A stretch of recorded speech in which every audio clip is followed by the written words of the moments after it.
Start है।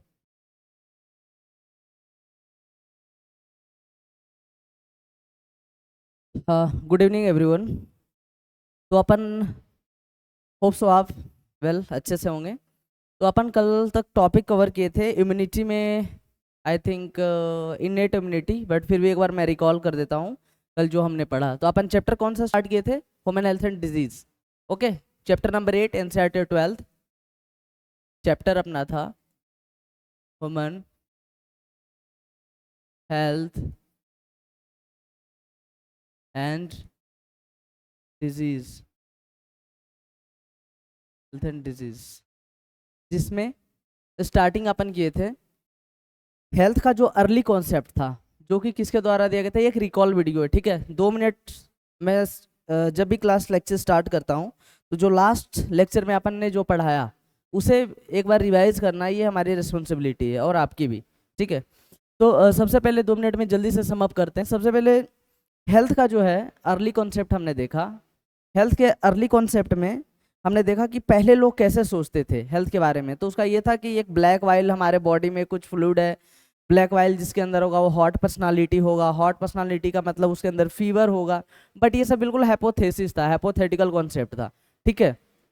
तो आज नहीं तो कल इसे रिजेक्ट तो होना ही था। तो कौन आया? Doctor William Harvey. कौन? Doctor William William Harvey. इन्होंने क्या किया? ब्लड सर्कुलेशन, ये ब्लड वेसल्स है, इसमें ब्लड का जो सर्कुलेशन हो रहा है, ब्लड का जो सर्कुलेशन हो रहा है, ठीक है, इसका डिस्कवरी कौन किए हैं? William Harvey. बहुत इंपॉर्टेंट क्वेश्चन है, ठीक है। तो इन्होंने जो है ये जो हाइपोथेसिस था, गुड ह्यूमर हाइपोथेसिस, उसको इन्होंने क्या कर दिया? रिजेक्ट। तो क्वेश्चन बनता है कि किसने रिजेक्ट किया? तो विलियम हार्वे ने रिजेक्ट किया। ब्लड का डिस्कवरी, यानी सॉरी, ब्लड सर्कुलेशन का डिस्कवरी किसने किया? विलियम हार्वे ने किया। एक इसमें और क्वेश्चन मैंने कल बताया था कि किस इंस्ट्रूमेंट के बेसिस पे इन्होंने इसे रिजेक्ट किया। होता है ना कि अगर अपन को एक्सपेरिमेंट कर रहे हैं तो उसमें कोई ना कोई इंस्ट्रूमेंट इन्वॉल्व होता है। तो इन्होंने थर्मामीटर, टेम्परेचर मेजर करने के लिए थर्मामीटर जो होता है, इसका यूज करके इन्होंने good humour hypothesis of health को इन्होंने रिजेक्ट कर दिया। उसके बाद अपन आए हेल्थ के डिफिनेशन पे। क्या है? हेल्थ के डिफिनेशन पे WHO के अकॉर्डिंग क्या था? Complete, it is a state of complete physical, mental and social wellbeing and not merely the absence of disease. इतना होना चाहिए, साथ में डिजीज भी सिर्फ नहीं हो, सिर्फ उसको हेल्थ नहीं करते, उसके साथ साथ फिजिकली, मेंटली एंड सोशली क्या होना चाहिए? फिट होना चाहिए इंसान, तब उसे हम लोग हेल्दी कहेंगे। उसके बाद अपन डिजीज पे आए। डिजीज में अगर कोई भी ऑर्गन, अपने बॉडी का वन ऑर्गन, मल्टीपल ऑर्गन अगर सही से फंक्शन नहीं करता, इम्प्रॉपर फंक्शनिंग कर रहा है, ठीक है, तो उसे हम लोग अपन क्या कहेंगे? उसे डिजीज्ड पर्सन कहेंगे, डिजीज्ड कंडीशन कहेंगे। डिजीज में बेसिकली दो टाइप हमने पढ़ा था। दो टाइप में क्या था? इन्फेक्शियस डिजीज के दो टाइप पढ़े थे mainly, infectious and non infectious. जो 1% टू अनदर पर्सन में ट्रांसफर हो जाए उसे हम लोग इन्फेक्शियस कहते हैं। जो 1% टू अनदर पर्सन ट्रांसमिट ना हो, ट्रांसफर ना हो, उसे हम लोग नॉन इन्फेक्शियस कहते हैं। इसका one of the most famous example AIDS हमने पढ़ा था, इन्फेक्शियस, जो कि बॉडी फ्लूड। आया हुआ क्वेश्चन है कंपटीशन में, मेडिकल कंपटीशन में, जहां पे भी बायो पूछा जाता है कि एड्स स्प्रेड कैसे करता है, कैसे स्प्रेड करता है पर्सन टू वन पर्सन। तो बहुत सारे हैं, ब्लड कांटेक्ट से। तो उसको अगर एक लाइन में अपन गए तो due to the body fluid, body fluid के कारण वन पर्सन से अनदर पर्सन, वो बॉडी फ्लूड कुछ भी हो सकता है, आइदर ब्लड हो सकता है, आइदर सीमेन हो सकता है, आइदर सलाइवा हो सकता है, कुछ भी हो सकता है। तो सिंपली एक टर्म बॉडी फ्लूड से फैल। दूसरा एक बेसिक एग्जांपल अपन ने पढ़ा था कॉमन कोल्ड, ठीक है, कॉमन कोल्ड। और नॉन इन्फेक्शियस में one of the most famous example that is cancer, ठीक है। तो इतना हमने देखा। उसके बाद अपन जितने भी डिजीज थे, ठीक है, उसको अपन बाद में देखेंगे। पहले इम्यूनिटी पे अपन फोकस करते हैं, ठीक है। इसे मैं इरेज कर दे रहा हूँ।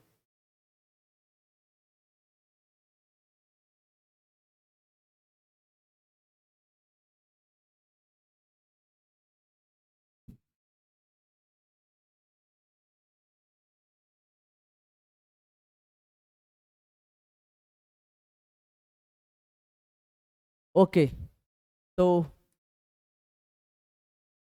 इम्यूनिटी, इम्यूनिटी का डेफिनेशन हो गया था, इम्यूनिटी का डेफिनेशन हो चुका था। इसके टाइप्स कौन कौन से टाइप्स थे, ठीक है, ओके। टाइप्स कितने टाइप्स थे, 2 types of immunity. First one is innate immunity, innate, इसी को हमने क्या कहा, नेचुरल, ठीक है। इसी को हमने क्या कहा, non specific, specific. Acquired, second acquired, ठीक है, ये नेचुरल है, ये नेचुरल नहीं है, इसको अपन कहे स्पेसिफिक। स्पेसिफिक का मतलब क्या था, विथ रिस्पेक्ट टू पैथोजन, इसका बात क्या करते हैं, with respect to pathogen. Pathogen बहुत इंपॉर्टेंट टर्म है ये, स्पेसिफिक क्यों कहते हैं, तो जो एक्वायर्ड इम्यूनिटी होगा ये अलग अलग पैथोजन के लिए अलग अलग एक्ट करेगा, ठीक है, अलग अलग।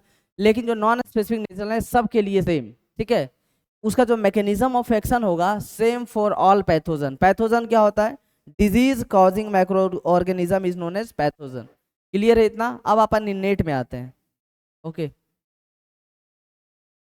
एड इन्नेट, इन्नेट इम्यूनिटी, इसके 4 टाइप्स हैं, डेफिनेशन वगैरह हो गया है सारा चीज। अब इसके टाइप्स में, सॉरी, इसमें बैरियर हैं, तो 4 टाइप्स ऑफ बैरियर इन्नेट में क्या होता है, 4 types of barrier are present in innate immunity।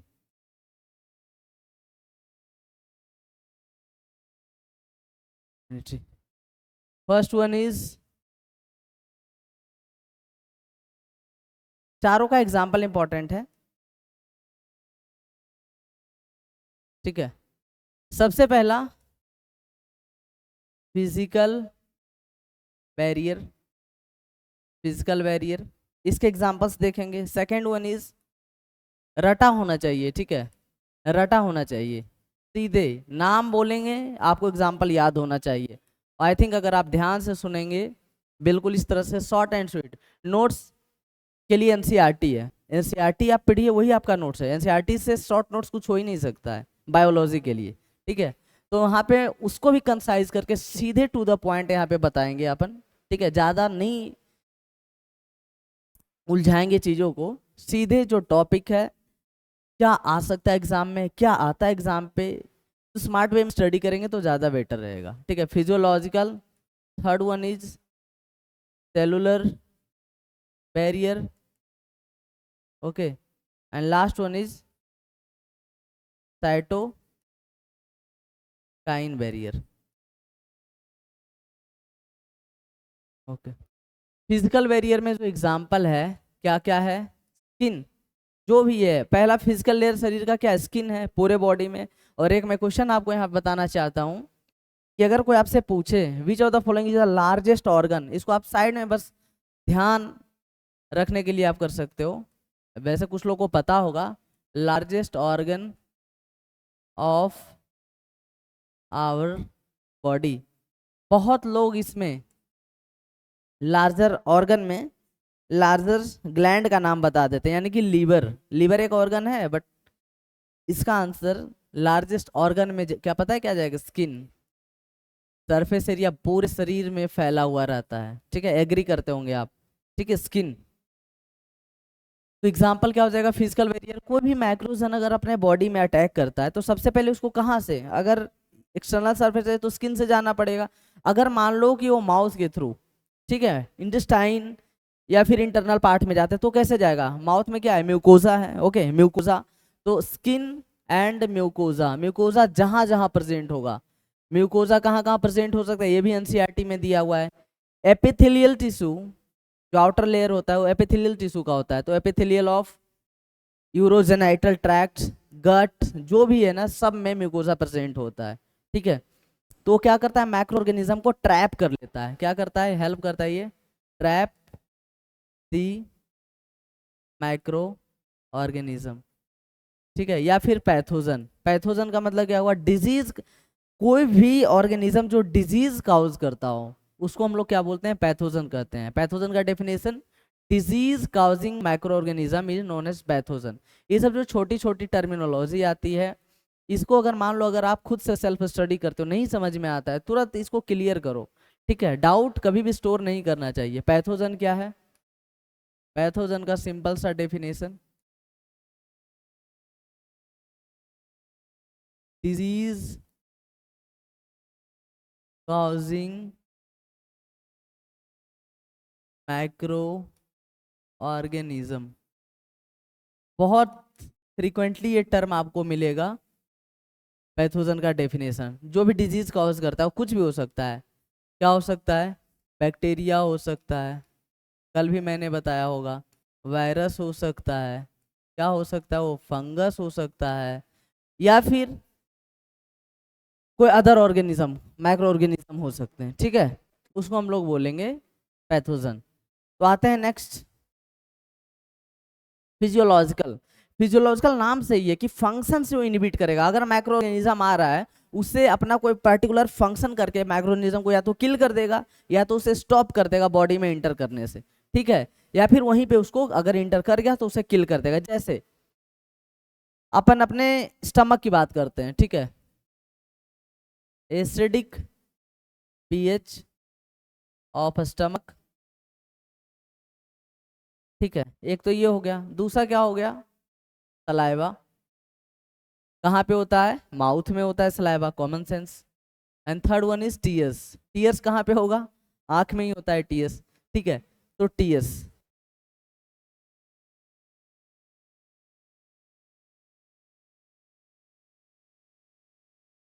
Tears, इसमें बेसिकली ये समझना है अपनों को, जो अपन एसिडिक पीएच यानी स्टमक में पता ही होगा, स्टमक का पीएच कितना होता है? हाईली एसिडिक होता है, यानी कि लगभग एक रेंज में अगर लें तो 1 से 1.8, यानी कि 1 से 2 के बीच में एक रेंज अपन बता सकेंगे कि एग्जैक्ट भी होगा, लेकिन एक रेंज में अपन इसलिए समझ रहे हैं क्योंकि ये वेरी करता है, ठीक है। वेरी करता है। हाइपर एसिडिटी की कंडीशन कभी कभी होता है ना, कभी कभी की एसिडिटी हो गया तो अपन क्या पीते हैं? इनो पी लेते हैं, ठीक है। तो वो हाइपर एसिडिटी की कंडीशन है। तो एसिडिटी क्यों होती है? Due to presence of HCl, ठीक है। ये कहाँ पे पढ़ेंगे अपन? जब क्लास 11th का डाइजेशन का चैप्टर है, ठीक है, डाइजेशन, उसमें अपन का इसमें पूरा डिटेल है, जितने भी एंजाइम दिया हुआ है उसके बारे में पूरा डिटेल, सारे के पीएच क्या है, स्टमक का पीएच क्या है, स्मॉल इंटेस्टाइन का पीएच क्या है, पेनक्रियाज का पीएच क्या है, सारे ऑर्गन के बारे में डिटेल से वहाँ पे दिया हुआ है, ठीक है। तो एसिडिक पीएच इन स्टमक, तो हाईली एसिडिक होता है, तो कोई भी माइक्रो ऑर्गेनिज्म जैसे ही एसिड स्टमक में अटैक किया, वहाँ का पीएच के कारण वो उसको डिस्ट्रॉय कर देता है, उसे मार देता है वहाँ पे। तो क्या ये बैरियर का काम किया कि नहीं किया? बिल्कुल किया। तो एसिडिक पीएच ऑफ स्टमक हो गया। सलाइवा, सलाइवा और टीयर्स के लिए मैं आपको बताऊंगा कि इसमें कुछ लाइसोजाइम प्रेजेंट होते हैं जो कि बैक्टीरिया के किल करते हैं, लाइसोजाइम, ठीक है, जो कि बैक्टीरिया वगैरह को क्या करते हैं? किल कर देते हैं। तो सलाइवा माउथ में और टीयर्स आईज में, ये क्या करते हैं? कुल मिलाकर के क्या? Physiological barrier. तो आपको एग्जाम्पल रटना है, ध्यान रखना है, ठीक है, बहुत टफ नहीं है। सेलुलर बैरियर, नाम में ही यहाँ पे इसमें आंसर है कि सेलुलर बैरियर मतलब सेल प्रेजेंट होगा, ठीक है, सेल प्रेजेंट होगा। तो कौन कौन सा सेल्स प्रेजेंट हो सकता है? सोचिए, अगर आपने इस चैप्टर को पहले पढ़ा होगा, बहुत बच्चे पढ़े होंगे, बहुत बच्चे नहीं पढ़े होंगे। तो सेलुलर बैरियर यानी कि सेल, तो कौन कौन से सेल हैं हमारे बॉडी में जो इस तरह का एक्टिविटी करता है, ठीक है। तो इसका एग्जाम्पल क्या हो जाएगा? पहला तो हम मोस्ट फेमस जो सबसे ज्यादा नंबर में भी होता है, एक्चुअली इसमें एग्जाम्पल क्या होंगे? WBC होंगे। इसमें एग्जाम्पल क्या होंगे? WBC अगर एक टर्म में लिखे तो, ठीक है। उसी के अंदर आते हैं न्यूट्रोफिल। न्यूट्रोफिल 60 to 65% ये प्रेजेंट होते हैं, ठीक है, मैक्सिमम न्यूट्रोफिल। ये सब आगे आप पढ़ेंगे कहाँ पे? हाँ, न्यूट्रोफिल का परसेंटेज, मोनोसाइट का, एसिडोफिल, बेसोफिल, यानी जितने भी WBC के बारे में डिटेल स्टडी है ये कहाँ पढ़ेंगे? डाइजेशन में। एक तरह से जो सेलुलर बैरियर है ना, वो कहाँ पे आप पढ़ेंगे? WBC कहाँ पे? सर्कुलेशन वाले टॉपिक में, यानी कि डाइजेशन के बाद रेस्पिरेशन, रेस्पिरेशन के बाद सर्कुलेटरी सिस्टम, उसमें जब ब्लड पढ़ेंगे उसमें क्या होता है? RBC होता है, WBC होता है, प्लेटलेट्स होता है। तो WBC के टाइप्स हैं, ठीक है। तो आप चीज़ों को रिलेट करो, ऐसा नहीं है कि अगर अपन एक चैप्टर पढ़ लिए तो यहाँ पे फिनिश नहीं। इट्स ऑल अबाउट कि आप हर एक चीज़ को अगर कोई एक सब टॉपिक दो से एक से ज़्यादा जगह आ रहा है तो आप उसको रिलेट कीजिए कि हमने कहाँ पे पढ़ा था, ठीक है। ऐसा नहीं कि आज पढ़ा आज यहीं पे रखते हैं, नो। तो न्यूट्रोफिल हो गया। और क्या हो सकता है इसमें? मोनोसाइट हो सकता है। न्यूट्रोफिल का एक नाम है, बहुत फेमस नाम है, PMNL। PMNL, ठीक है। इसको लार्जेस्ट ऑर्गन वाले को मैं मिटा रहा हूँ, ठीक है, क्योंकि मेरे को स्पेस चाहिए थोड़ा।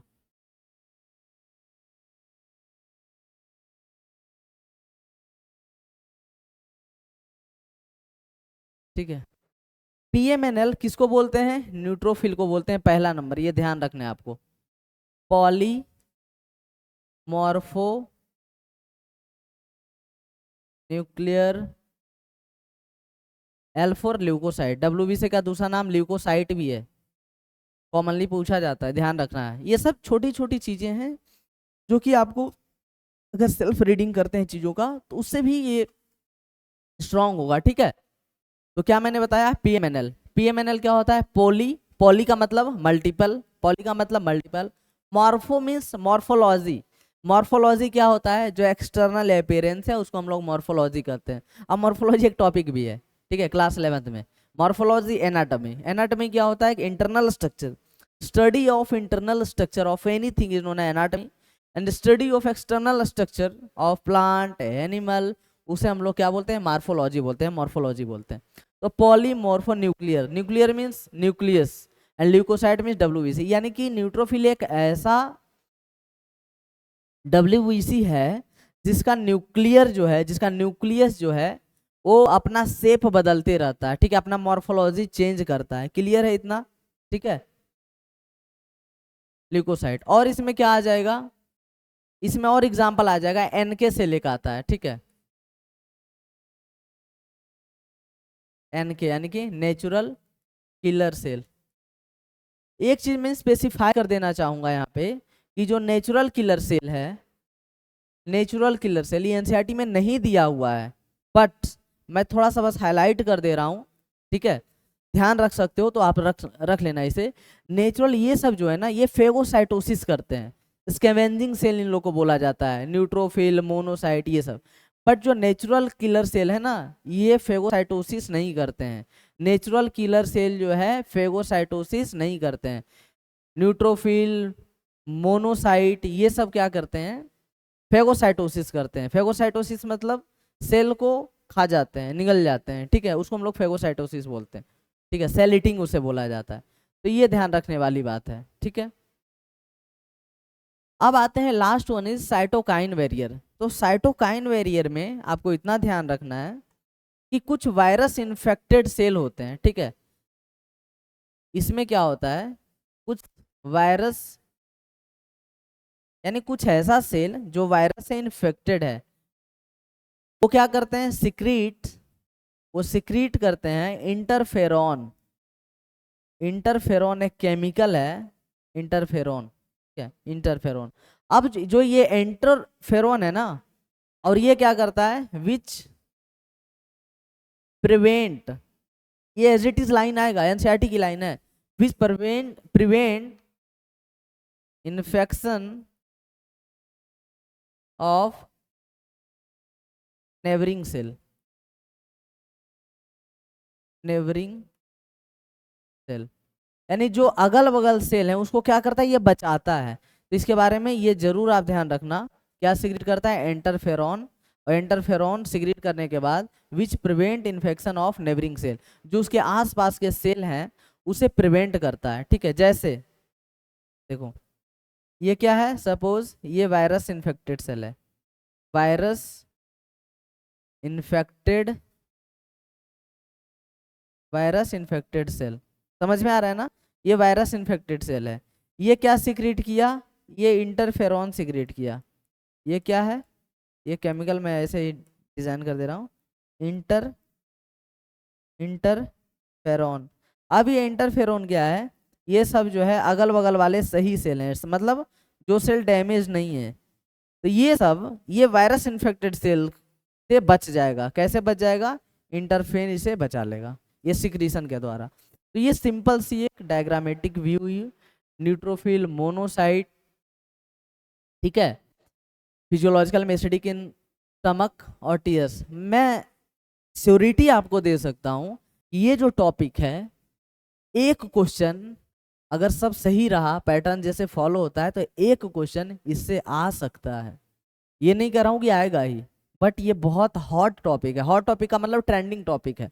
सीधे एग्जांपल पूछेंगे, मैच द फॉलोइंग, इसमें बहुत तरह के क्वेश्चन बन सकते हैं। Correct, incorrect, which of the following is correct about the physical barrier, 4 option. Which of the following is not correct, बहुत फेमस क्वेश्चन है। करेक्ट, नॉट करेक्ट स्टेटमेंट, 3 तरह के क्वेश्चन मेनली ज्यादा बनते हैं, ठीक है। इतना क्लियर है? ओके, अब अपन नेक्स्ट चलते हैं, ठीक है। इनेट इम्यूनिटी अपना इतना फिनिश हुआ। अब अपन क्या स्टार्ट करेंगे, एक्वायर्ड इम्यूनिटी, ठीक है। दोनों टॉपिक इम्यूनिटी के दोनों टाइप इक्वली इंपॉर्टेंट है। मैं सेम बात एक्वायर्ड में भी कहूँगा कि उससे भी ये क्वेश्चन आ सकते हैं। इस चैप्टर के 3 पार्ट, डिजीज पार्ट और इम्यूनिटी पार्ट, ठीक है, हेल्थ का डेफिनेशन, कुछ टॉपिक बहुत ज़्यादा इंपॉर्टेंट है। तो अपन चलते हैं। सेकेंड नंबर इम्यूनिटी का जो टाइप था, क्या था, एक्वायर्ड इम्यूनिटी। इसके बारे में भी बेसिक हो चुका है, बट फिर भी मैं एक बार शॉर्ट में रिवाइज कराते चलता हूँ। सेकेंड टाइप ऑफ इम्यूनिटी है, जिसमें कि एक्वायर्ड इम्यूनिटी में सबसे पहले जब भी आप पढ़े ना किसी के टाइप, तो आप उसको क्या करते रहें, कंपैरिजन करते रहें, ठीक है। जैसे वहाँ पे हमने क्या पढ़ा, वो नेचुरल है, तो इट इज़ नॉट नेचुरल, ठीक है।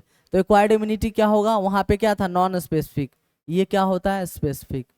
फिर से मैं स्पेसिफिक के नीचे आपको लिख दूंगा, स्पेसिफिक क्या होता है, पैथोजन के रिस्पेक्ट में, with respect to pathogen. Specific का मतलब क्या हुआ, WRT में लिख रहा हूँ, इसका मतलब क्या है, विद रिस्पेक्ट टू पैथोजन। क्या स्पेसिफिक, कोई आपसे पूछ सकता है ना कि यार इसमें समझाओ व्हाट इज स्पेसिफिक, क्या स्पेसिफिक है यहाँ पे। तो हर एक पैथोजन के लिए स्पेसिफिक है। एक्स पैथोजन आएगा उसके लिए स्पेसिफिक है, बाई आएगा उसके लिए स्पेसिफिक है, जेड आएगा उसके लिए ABC, यानी सबके लिए अलग अलग इसका एक्शन होगा, ठीक है। बल्कि इननेट में ऐसा कुछ नहीं था, तो स्पेसिफिक होता है। अब इसमें अपन इसको डिस्क्राइब करते हैं, एक्वायर्ड इम्यूनिटी को।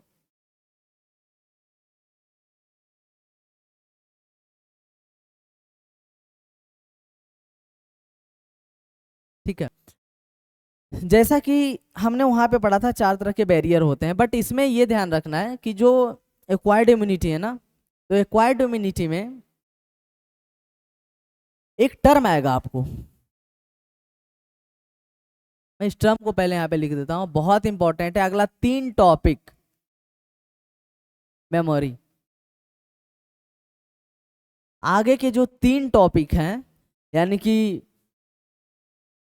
इम्यूनिटी पढ़ेंगे, उसके बाद क्या पढ़ेंगे, vaccination, sorry, active and passive immunity. ये 2 तरह के इम्यूनिटी हो गए टाइप के। 2 तरह के टाइप के क्या हो सकते हैं, एक्टिव इम्यूनिटी और पैसिव, ठीक है, बिल्कुल डिटेल में जाएंगे। उसके बाद तीसरा टॉपिक इसी से रिलेटेड, वैक्सीनेशन एंड इम्यूनाइजेशन। जो अपन वैक्सीन लिए थे ना, कोविड का वैक्सीन हो गया, इम्यूनाइजेशन जो होते रहता है बच्चों में, ठीक है, उसके बारे में सारा topic it is related to memory. ये इतना इंपॉर्टेंट टर्म है, ठीक है। तो मेमोरी में आप ध्यान देंगे कि मेमोरी का मतलब एक्चुअली में क्या होता है।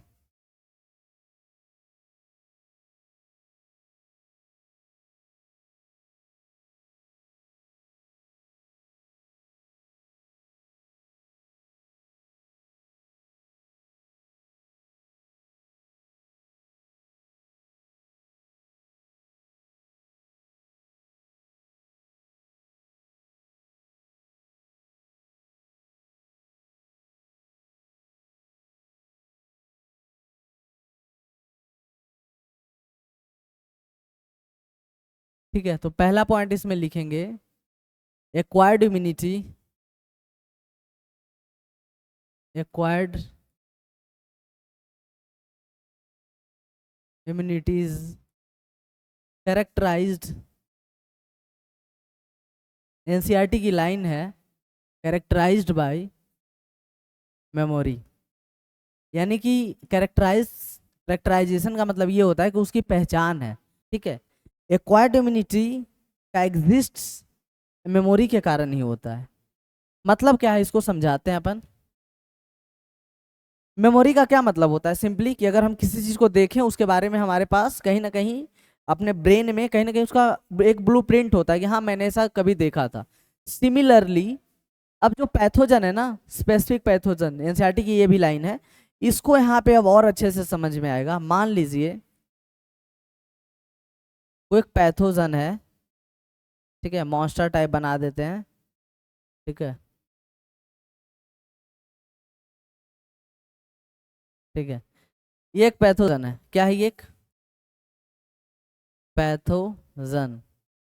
ये अटैक कर रहा है, क्या कर रहा है ये? अटैक, यानी कि इन्फेक्शन काउज कर रहा है। सपोज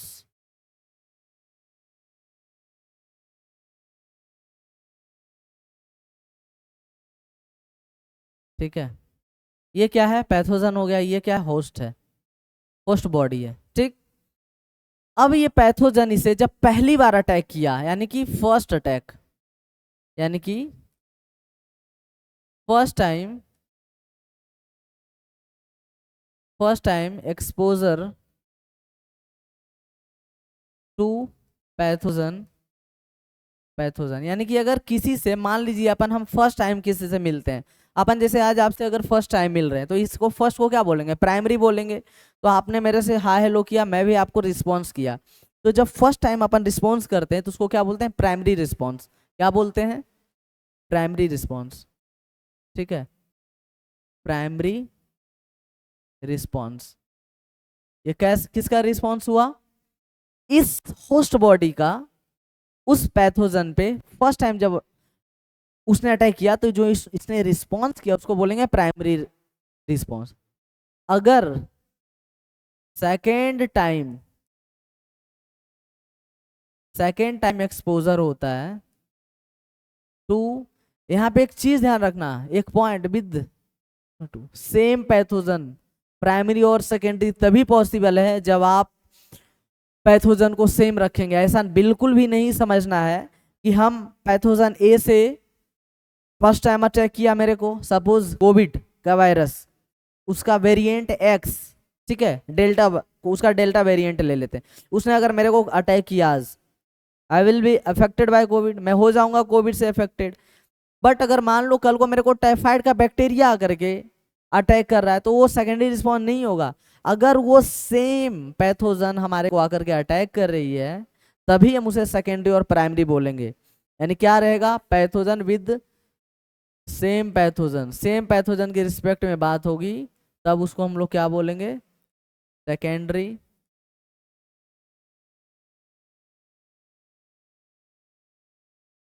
क्या उसको बोलेंगे? सेकेंडरी रिस्पॉन्स, ठीक है, सेकेंडरी रिस्पॉन्स। तो ये सेम टर्म को ध्यान रखना है। ओके, तो समझ में आ गया ना? ये डायग्रामेटिक देखो, इस तरह की चीजें से आपको याद रहेगी कि ये पैथोजन है, इसने फर्स्ट टाइम इसको अटैक कर दिया, ठीक है, फर्स्ट टाइम अटैक किया तो इसको बोलेंगे प्राइमरी। सेम इसे जब सेकेंड टाइम अटैक किया तो इसको बोलेंगे सेकेंडरी, ठीक है। अब इसमें है जब ये पहली बार अटैक कर रहा है ना, फर्स्ट टाइम जब अटैक कर रहा है, तब इसे कहीं ना कहीं, मान लो अगर आप मेरे से फर्स्ट टाइम मिलते हो तो कहीं ना कहीं मेमोरी तो ये डेवलप हो जाएगा ना कि हाँ हमने सर से मिला था, कभी मिला था। तो सेकेंड टाइम अगर देखोगे तो हाँ लगेगा यार कहीं तो बंदे को देखा हूँ, ठीक है, इस तरह का रिस्पॉन्स अपने माइंड में आता है।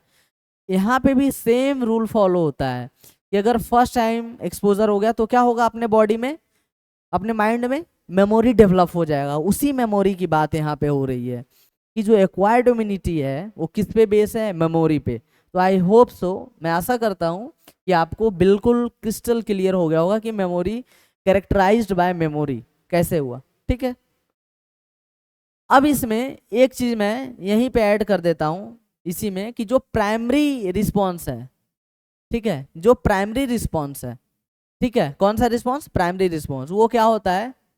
स्लो होता है, स्लो होता है, ठीक है।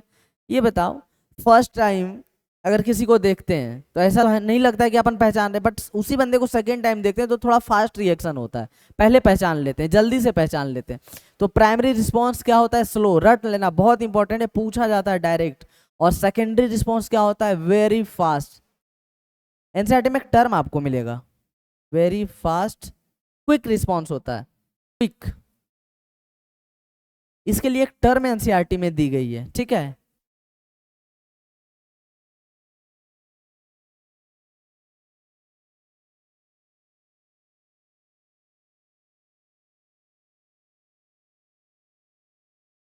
ठीक है, एमनेस्टिक रिस्पॉन्स। तो क्लियर है यहाँ तक?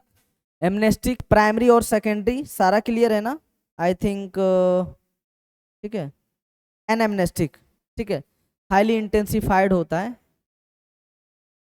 ओके, एनएमनेस्टिक।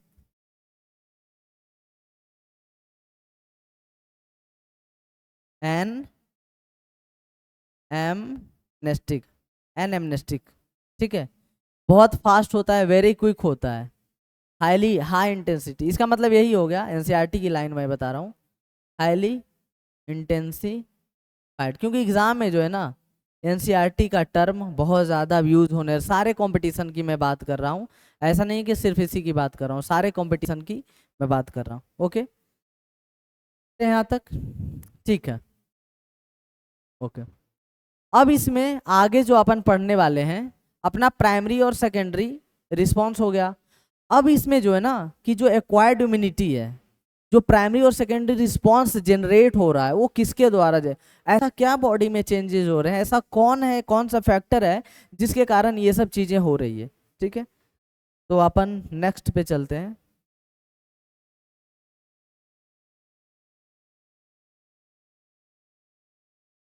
ओके,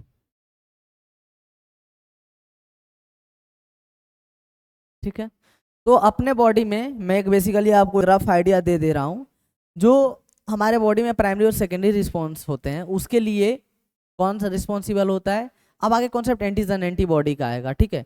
तो दो तरह के सेल प्रेजेंट होते हैं हमारे बॉडी में, ठीक है, दो तरह के सेल, बी सेल और टी सेल, ठीक है, बी सेल और टी सेल।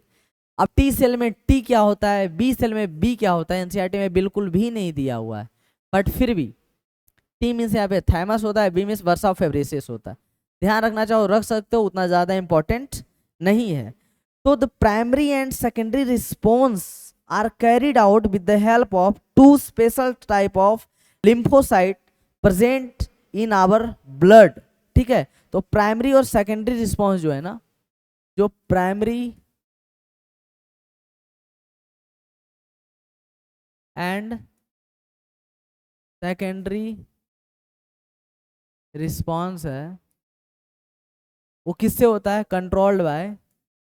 इसमें बहुत इंटरेस्टिंग सिंपल क्वेश्चन आता है, कंट्रोल्ड बाय दो तरह के सेल हो, ठीक है, by two type of cell, B cell and T cell, दोनों से कंट्रोल होता है, ठीक है, बी सेल और T cell.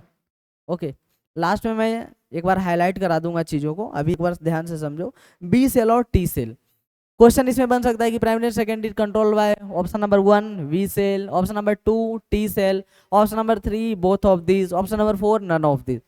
Very simple, tick करना option number C both of these. P cell होते क्या है, टी सेल होते क्या है, ये सिक्रीट क्या करते हैं, ठीक है, ये सब सारी चीजें अपने को डिटेल में दी हुई है। तो सबसे पहले बी सेल के बारे में बात करें। जो बी सेल है, ठीक है, ओके, बी सेल। तो सबसे पहले बी सेल जो है ना, अपने बॉडी में एंटीबॉडीज का नाम आपने सुना होगा, कि जो एंटीबॉडीज होते हैं अपने बॉडी में, तो antibodies is secreted by B cell. NCERT की लाइन यही है, बी सेल को बी लिम्फोसाइट बोल देते हैं। ये क्या है,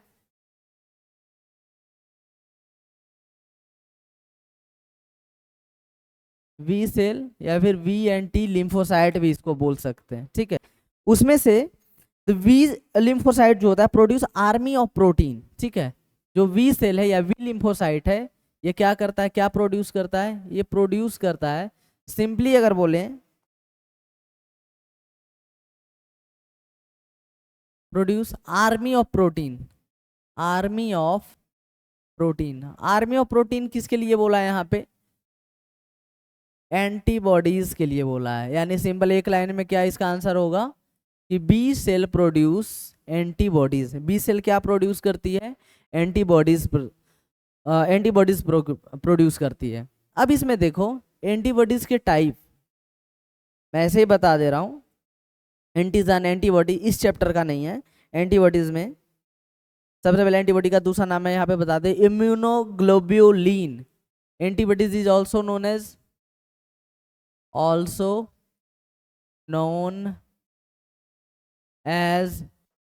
क्या बोलते हैं? इम्यूनोग्लोब्युलिन,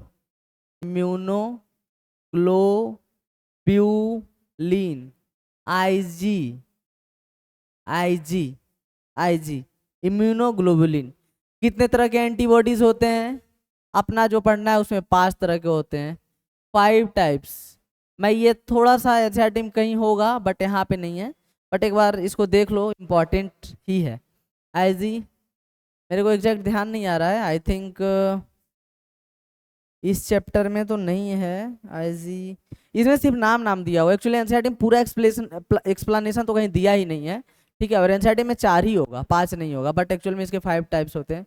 आईजी ए अल्फाबेटिकली चलेंगे, ठीक है। आईजी डी, आईजी ई, आईजी ई और आईजी एम।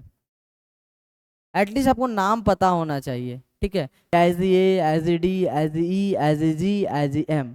आईजी जी के बारे में थोड़ा सा डिस्क्रिप्शन आएगा, उसको अपन डिटेल में करेंगे, ठीक है। और आईजी ए जिसमें कि एक सेकेंड, सॉरी, ओके। आईजी ए इसमें इंपॉर्टेंट मैं ये मार्क कर रहा हूँ, आईजी ए, ठीक है, दिख रहा है ना?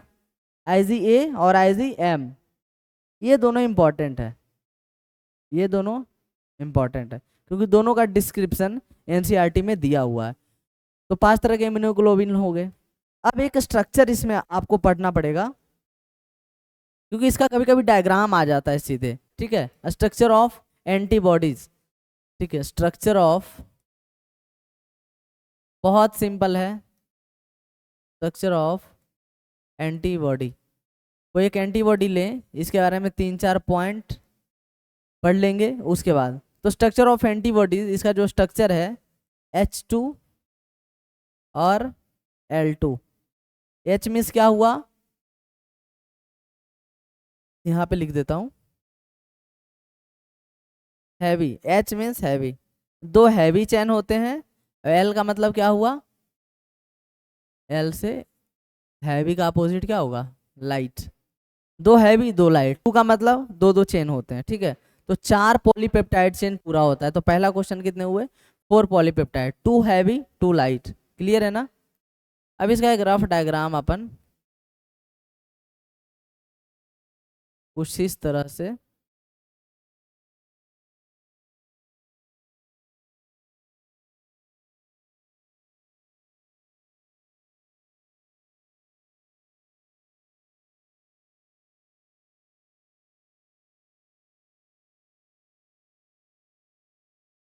ठीक है। ये क्या हुआ, अगर इसको हम 2 हैवी चेन बोल दें, क्या 2 हैवी चेन, बड़ा बड़ा है ना, और यहाँ पे अगर इसमें छोटा सा एक चेन इधर,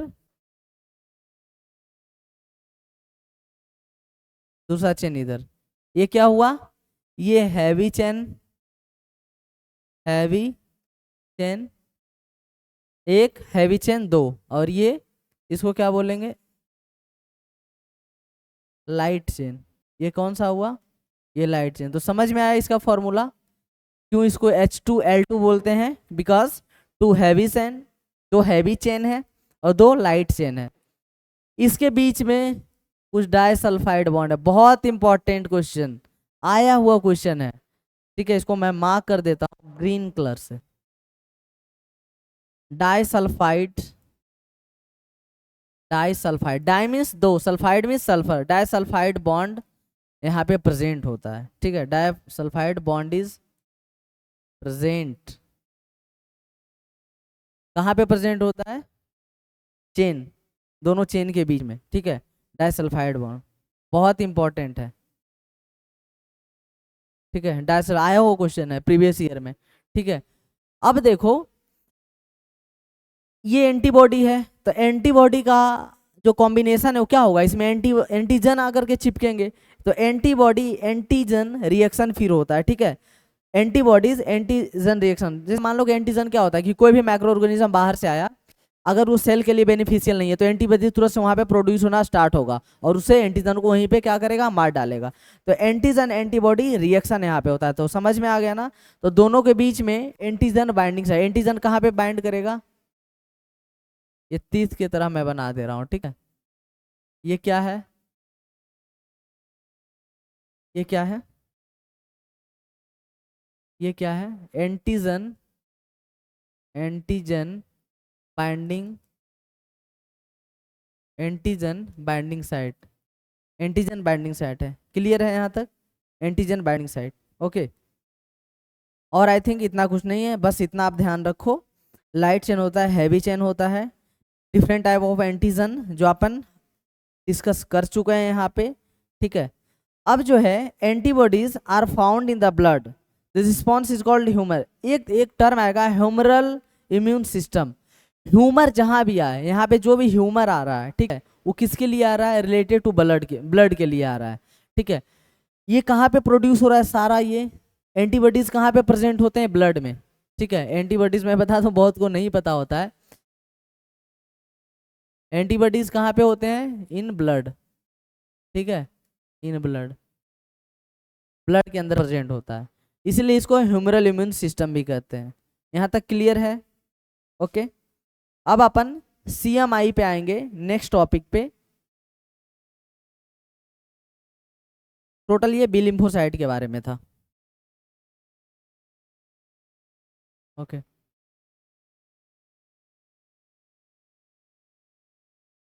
अब जो टी लिम्फोसाइट है या टी सेल है,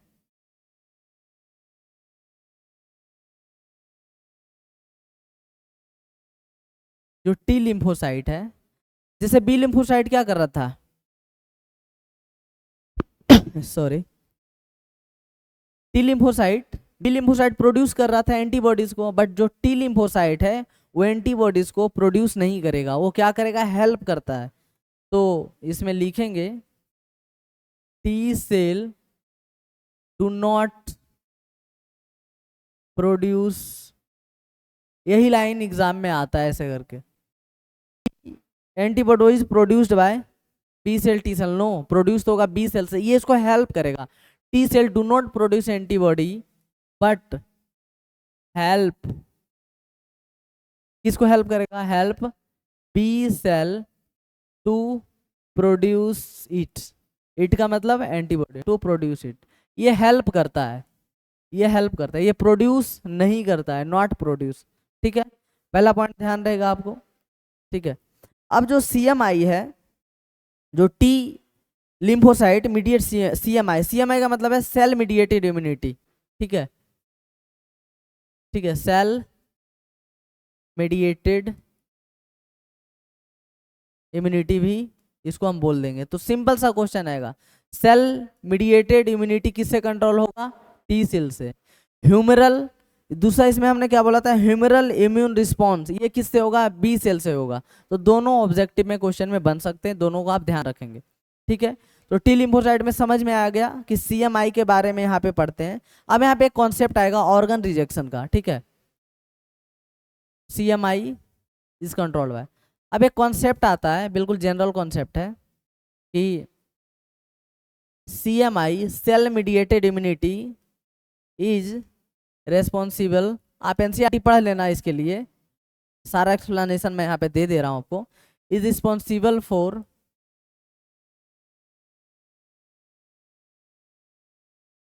ऑर्गन या फिर ग्राफ्ट रिजेक्शन, बहुत हॉट क्वेश्चन है ये, ठीक है।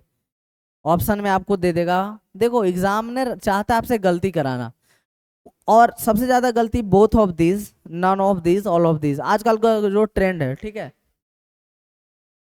तो सीएमआई कैसे रिजेक्ट करता है चीजों को, मतलब कि ग्राफ्ट और ऑर्गन ट्रांसप्लांटेशन को, ऑर्गन से मतलब है ऑर्गन ट्रांसप्लांटेशन के रिजेक्शन। सपोज आजकल क्या होता है, पहले भी होता था, अब थोड़ा ज़्यादा होने लगा कि सपोज आपका कोई भी एक ऑर्गन, आपका नहीं, होपफुली कोई एक्स पेशेंट है, वाई पेशेंट है, जेड पेशेंट है, सभी का क्या होगा, कोई एक particular organ like kidney most common, ठीक है, गुर्दा जिसे बोलते हैं, गुर्दारोपण, किडनी ट्रांसप्लांटेशन, ओके, आई, आई का, और किसका हो सकता है, किडनी का हो सकता है, और other organ, liver, liver transplantation एक पार्ट देते हैं, ठीक है, अभी कुछ दिन पहले एक फेमस केस आया था लीवर ट्रांसप्लांटेशन का, ठीक है, सक्सेस हो जाता है। तो लीवर ट्रांसप्लांटेशन में जैसे क्या है कि आप एक एग्जांपल लेते हैं किडनी ट्रांसप्लांट का, सपोज किसी का किडनी फेल हो गया है, तो अल्टीमेट रीजन क्या है, डायलिसिस पे रखेंगे, बट डायलिसिस में क्या होता है, आप पैसे भी लगते हैं और कोई परमानेंट ट्रीटमेंट है, परमानेंट ट्रीटमेंट सिर्फ एक है कि आप उसे, ऑर्गन खराब है तो उसके बदले एक ऑर्गन आप कहीं से एडजस्ट कराइए, तो एक तो उसमें हाई अमाउंट ऑफ मनी लगती है, दूसरा नंबर कि ऐसा नहीं है कि मान लो कि पर्सन ए है, उसका किडनी खराब हो चुका है, अब उसको किडनी ट्रांसप्लांट कराना है, तो सपोज उसके फैमिली में कोई एग्री हो गया कि हमें क्या कराना है, अब मैं अपना किडनी मैं अपने फैमिली मेंबर को दूंगा, तो इतना इजी नहीं है। इसके लिए सबसे पहले क्या होगा, पूरा उसका चेकिंग होता है, प्रॉपर मेडिकल चेकिंग, जैसे कि उसका ब्लड ग्रुप चेक होगा कि क्या ब्लड ग्रुप सेम है कि नहीं, अगर ब्लड ग्रुप अलग है वहीं पे रिजेक्ट हो जाएगा वो, ठीक है, तो प्रॉपर मैचिंग होती है, टीसू मैचिंग होती है, ठीक है, HLA वगैरह इसमें डिटेल है, उतना NCERT में नहीं दिया हुआ है, ठीक है, तो प्रॉपर उसका मैचिंग होगा। तो जो सेल मीडिएटेड है ना, टी लिम्फोसाइट वहाँ पे मेजर रोल प्ले करता है और इसके थ्रू कंट्रोल, तो बहुत इंपॉर्टेंट पॉइंट यहाँ से कंक्लूजन निकलता है कि जितने भी रिजेक्शन होते हैं, ग्राफ्ट रिजेक्शन होते हैं, ऑर्गन ट्रांसप्लांटेशन में जो रिजेक्ट हो जाता है, उसके लिए कौन रिस्पॉन्सिबल है, उसके लिए CMI, cell mediated immunity is responsible. Clear है यहाँ तक, ओके। अब अपन नेक्स्ट टॉपिक,